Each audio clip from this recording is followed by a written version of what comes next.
Bismillahirrahmanirrahim. Assalamualaikum warahmatullahi wabarakatuh. Alhamdulillah. Allahumma salli ala Sayyidina Muhammad. InsyaAllah hari ini kita akan sambung kelas kita. Okay, masih lagi di bawah tema Sistem Sosial Islam dan kali ini kita akan sambung dalam pelajaran yang ke-9. Okay, masih lagi di bawah tajuk yang sama, bahagian 2, Sistem Kekeluargaan Menurut Islam. Okay, jom kita tengok apa yang kita akan belajar hari ini. Okay, yang pertama kita belajar tentang peranan suami. Kita dah belajar kan dalam keluarga tu dia ada suami, ada isteri, ada anak-anak. Hari ni kita tengok peranan. Yang pertama, apa peranan suami? Ada banyak peranan di situ. Ada 6. Yang pertama sebagai pemimpin keluarga. Okay, orang yang bertanggungjawab dalam memimpin keluarga. Yang kedua, memastikan ahli keluarga mentaati perintah Allah dan menjauhi larangannya. Itu antara kerja suami lah tu. Memastikan isteri dan anak-anak dia taat kepada apa yang Allah suruh dan memastikan dia orang tak buat benda-benda yang Allah larang. Kemudian sediakan keperluan asas. Ni kerja suami juga. Siapa yang akan jadi suami nanti ni dia kena tahu keperluan asas tu disediakan oleh suami. Kemudian beri pendidikan yang sempurna pada isteri dan anak-anak dia. Kemudian melindungi, jaga ahli keluarga dia. Okay, terutama daripada api neraka. Allah dah sebut firman Allah, ku anfusakum wa ahlikum nar, jagalah diri kamu dan ahli keluarga kamu daripada neraka. Kemudian berlaku adil jika berpoligami. Kalau kahwin lebih daripada seorang, hendaklah dia berlaku adil. Okey, seterusnya kita pergi pada peranan isteri pula. Apa peranan dia? Yang pertama, taat kepada suami selagi tidak bertentangan dengan perintah Allah. Ni benda yang paling asas paling utama bagi seorang isteri. Kok mana pun dia diukur seorang isteri tu dari segi ketaatan dia kepada suami dia. Tapi kena faham juga bukan taat secara membabi buta, tapi kita kena tahu selagi mana benda yang suami suruh tu tidak bertentangan dengan perintah Allah. Yang kedua, jaga rahsia rumah tangga. Jangan ceritakan tentang aib rumah tangga kita kepada orang lain. Tu bukan benda yang dianjurkan dalam Islam. Walaupun ada benda yang tak betul ataupun benda yang apa dalam keluarga kita mengaibkan, jangan cerita kepada dunia luar. Okay, kemudian yang ketiga, menguruskan hal ehwal rumah tangga. Jaga berkaitan dengan rumah tangga kita. Kemudian bantu suami dalam mendidik anak-anak. Suami pun kena bantu juga. Kemudian peranan bersama suami dan isteri. Yang ni gabung dua, memelihara dan mendidik anak.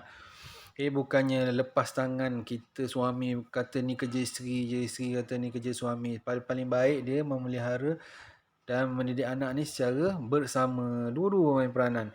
Kemudian menghubungkan silaturahim antara kedua-dua keluarga.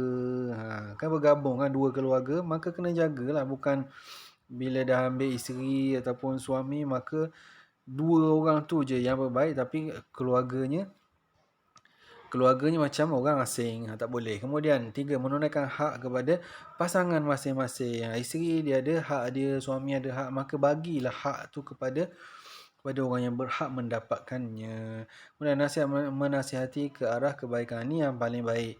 Kalau si isteri tengok suami dia buat benda yang tak betul, dia ada hak untuk menasihati suaminya. Kemudian memelihara kehormatan diri dan maruah. Okay, anak pula. Apa peranan anak? Yang pertama, mematuhi ajaran agama. Sini ramai anak-anak ya. Okay, patuh pada ajaran agama, kemudian jauhi perkara mungkar.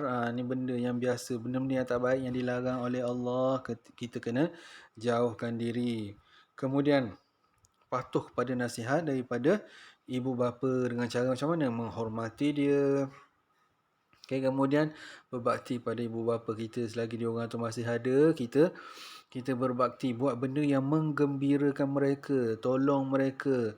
Kalau dia orang tu dalam kesusahan, kita tolong dia, kita kurangkan beban masalah kepada dia, bukan menambahkan masalah kepada ibu bapa. Kemudian menjaga maruah ibu bapa dan keluarga. Jangan kita ni glamour dengan perkara-perkara yang boleh memalukan keluarga kita sendiri. Dan yang terakhir, mendoakan ibu bapa ketika masih hidup atau telah meninggal dunia. Amalkan sentiasa Okay, Allah dah ajar kepada kita kan doa kepada ibu bapa. Rabbi firli wali walidayya warhamhuma kama rabbayani saghira. Baca, tak ingat bahasa Arab, baca bahasa Melayu, doakan untuk kedua ibu bapa kita. Sama ada yang hidup lagi ataupun yang dah meninggal dunia, kita doakan keampunan untuk dia. Okay, kemudian kepentingan pembinaan keluarga. Antaranya apa dia? Memenuhi naluri semula jadi manusia untuk hidup berpasangan berdasarkan lunas syarak. Okay, ini kepentingan dia. Okay, manusia ni Allah jadikan lelaki tu suka pada perempuan, okay, untuk hidup berpasangan, tapi dengan cara yang dibenarkan oleh agama kita, yang ditunjukkan oleh Allah Subhanahu Wa Taala. Macam mana cara yang sah, yang halal? Okay, kemudian mengamalkan sunnah Rasulullah. Okay, secara tak langsung kita berkeluarga, kita dah mengamalkan sunnah Nabi sallallahu alaihi wasallam, sebab Nabi pun berkahwin dan berkeluarga juga. Kemudian memelihara diri daripada maksiat dan penyakit. Insya-Allah bila mana kita mengikut jalan yang benar yang dianjurkan oleh agama kita, kita boleh jaga daripada maksiat dan penyakit-penyakit yang pelik-pelik, wal a'yazubillah. Kemudian memastikan kelangsungan zuriat manusia melalui ikatan pernikahan yang sah, yang nak juga lahirnya anak-anak daripada zuriat yang sah. Okey, tu saja untuk kelas kita hari ini. Mudah-mudahan pelajar semua mendapat manfaat. Wallahu a'lam. Assalamualaikum.